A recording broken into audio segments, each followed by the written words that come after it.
Remco, simply what happened when the rest of the peloton came down? What happened to you, and do you have any injuries?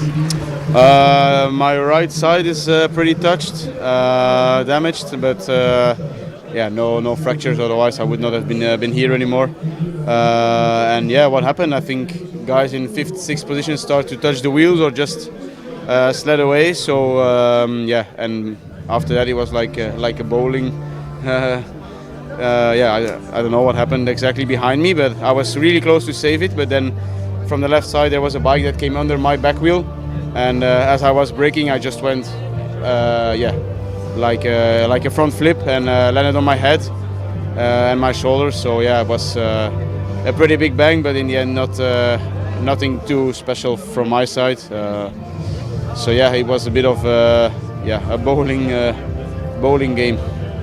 We saw you sort of sitting on the grass at one point, just kind of looking dazed. What's going through your head at that point? Is there some relief, in spite of the fact that obviously riders did crash and had to leave the race?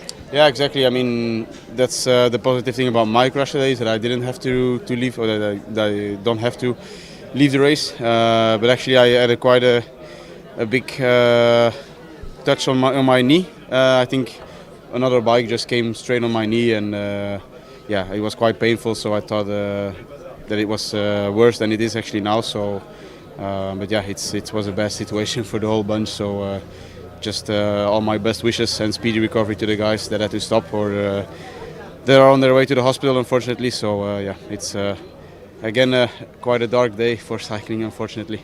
This is a bad crash, and of course everything seems amplified with the Tour de France a couple of months away.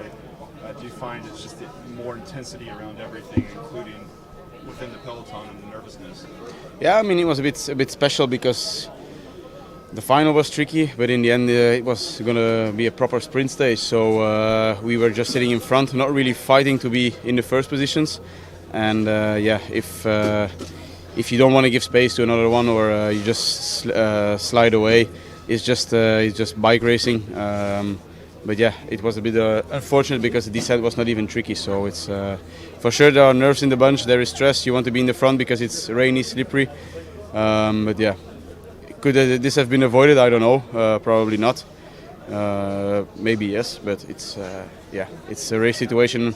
Like everyone, like every situation can happen. So it's like I just said, another bad moment for cycling.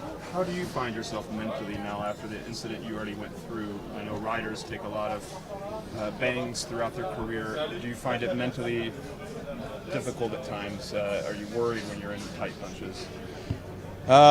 Well, for now, for example, it was. I mean, I was not angry, but it was just a bit like, wow, again, 4 days or 5 days into my comeback racing again. I was feeling a bit not upset, but just a bit annoyed, let's say, especially with what's coming in 3 weeks. I don't want to risk things at all, but yeah, I think it's racing nowadays. You need to, I mean, you don't need to go down, but when you go down, you need to stand up and try to fight back as hard as possible, and I think that's going to be again the case for the next days. Thank you. Flemish, please.